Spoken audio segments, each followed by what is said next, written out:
Olá, pessoal! Hoje nós vamos conversar sobre o sistema endócrino, um sistema muito importante.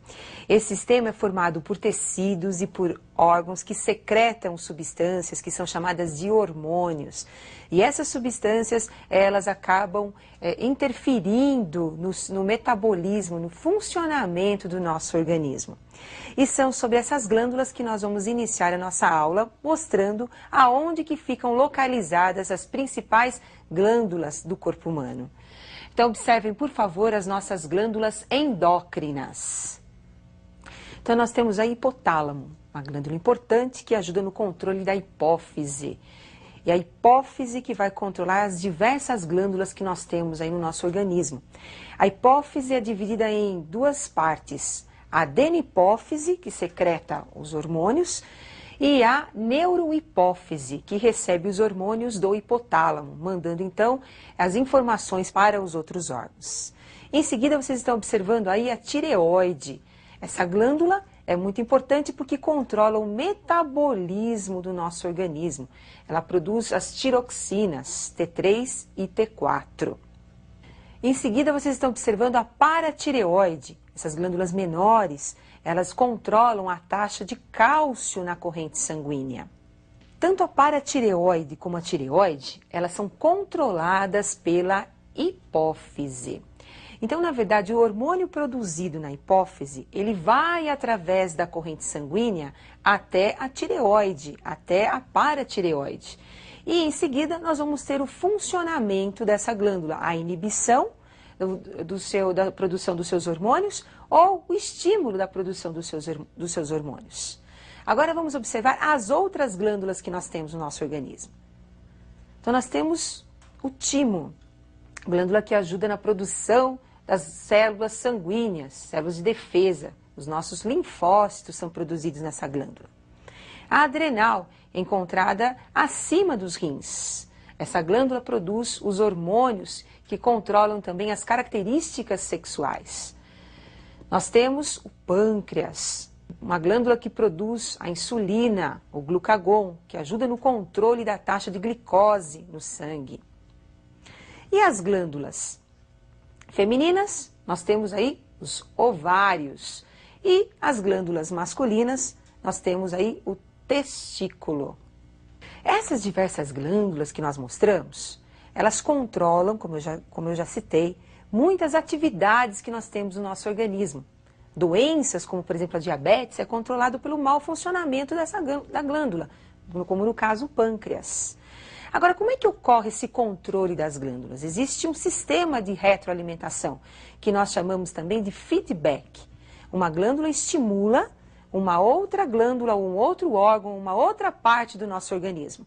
E essa outra parte estimulada, ou outro órgão estimulado, responde, como nós vamos verificar agora, à ação de duas glândulas, a hipófise e a tireoide. Então, observem a retroalimentação ou feedback entre essas glândulas. O hipotálamo, através do seu trato nervoso, estimula a hipófise, região anterior da hipófise, que nós chamamos de adenohipófise. E com isso a hipófise começa a produzir um hormônio conhecido como TSH, hormônio tireototrófico. Esse hormônio, através da corrente sanguínea, chega até a glândula tireoide e estimula a glândula tireoide, fazendo com que essa glândula comece a produzir os seus hormônios, o T3 e o T4, que são conhecidos também como tiroxinas. Então, a tireoide começa a produzir as tiroxinas, T3 e T4. Esses hormônios atuam no metabolismo da célula, acelerando a sua atividade.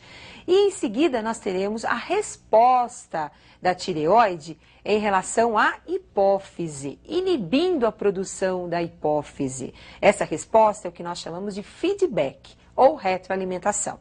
Então acompanhem, por favor.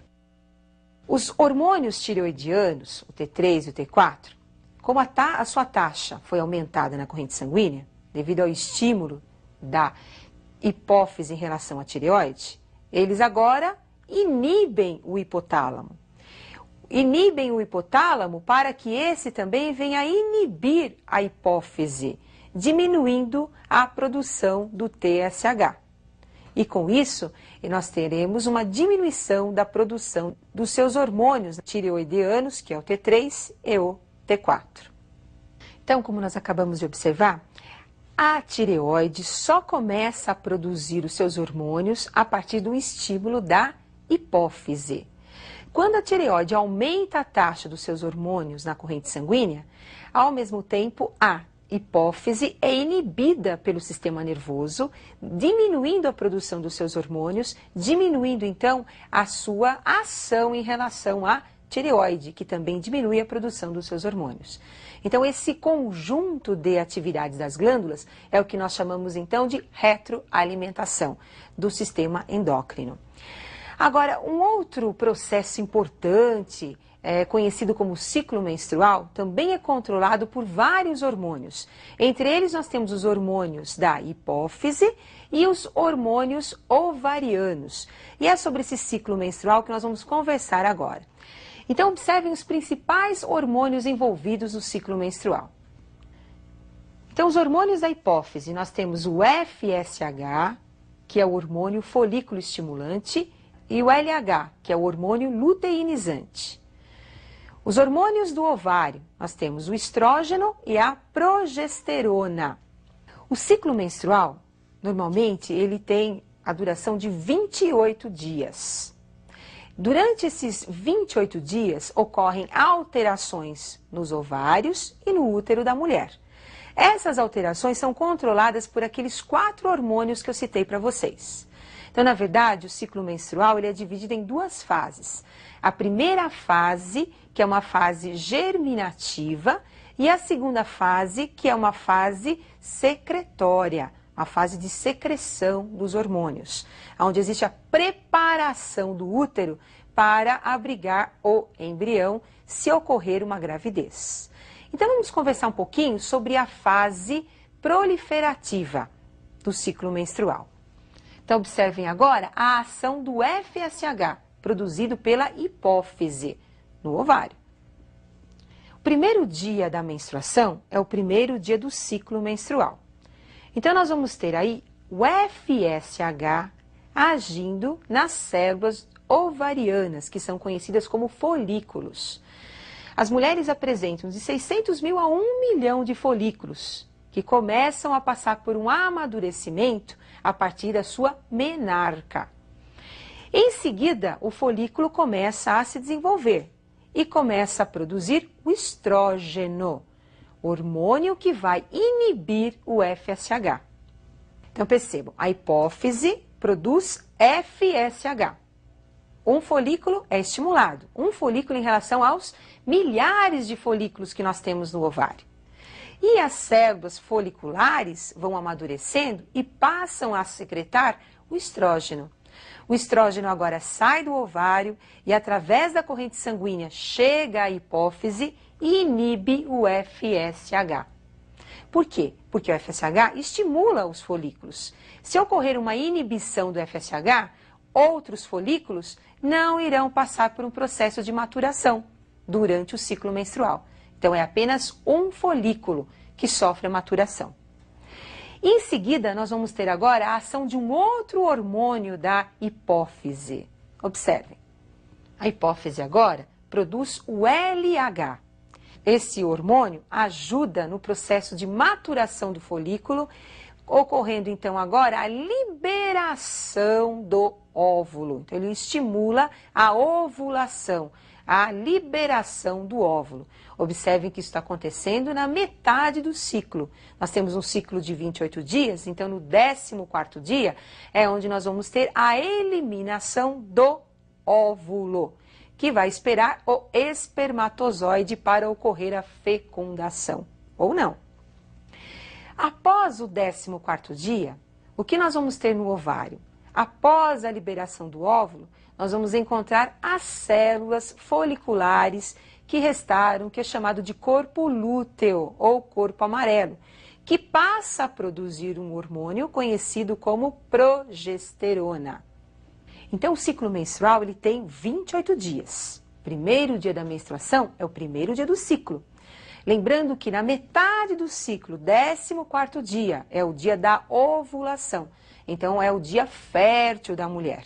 Nesse 14º dia, o óvulo vai ser liberado e ele vai aguardar o espermatozoide, ocorrendo ou não a fecundação. Então, após o 14º dia, o útero agora está muito mais proliferativo, está muito mais desenvolvido, devido à produção da progesterona e do estrógeno pelas células do corpo lúteo, do corpo amarelo. Então, nós vamos ter o desenvolvimento do endométrio, o desenvolvimento de vasos sanguíneos para abrigar o possível embrião, se ocorrer, obviamente, a fertilização. Então, agora vamos acompanhar as modificações no útero, como vocês vão observar a ação dos hormônios no desenvolvimento do útero. Então, observem, o endométrio, do primeiro dia da menstruação até o 14º dia da menstruação, ele vai se desenvolvendo. Vai ocorrendo aí a proliferação das células do útero. 14º dia, após a ovulação, observem que existe um desenvolvimento ainda mais acelerado do endométrio, acelerado pela progesterona e também pelo estrógeno. 28º dia, como não ocorreu a fecundação, nós vamos ter uma queda da progesterona devido à regressão do corpo lúteo e com isso nós vamos ter a descamação do útero. Então, nós mostramos um ciclo menstrual de 28 dias. Lembrando que o 14º dia é o período fértil da mulher. Na verdade, é o dia fértil da mulher. E como o óvulo ele tem de 24 a 48 horas de durabilidade, então nós vamos ter aí um período fértil de mais ou menos 3 dias antes do dia da ovulação e 3 dias após o dia da ovulação. Lembrando que esse ciclo em algumas mulheres, ele pode ter 30 dias, 35 dias. Agora, o ciclo menstrual, ele é muito importante, principalmente os hormônios produzidos pela hipófise e os hormônios produzidos também pelo ovário, você não pode esquecer. Então, sempre dá uma estudadinha, porque isso é muito importante para o vestibular. E eu vou aguardar você para a nossa próxima aula de biologia. Até mais, pessoal!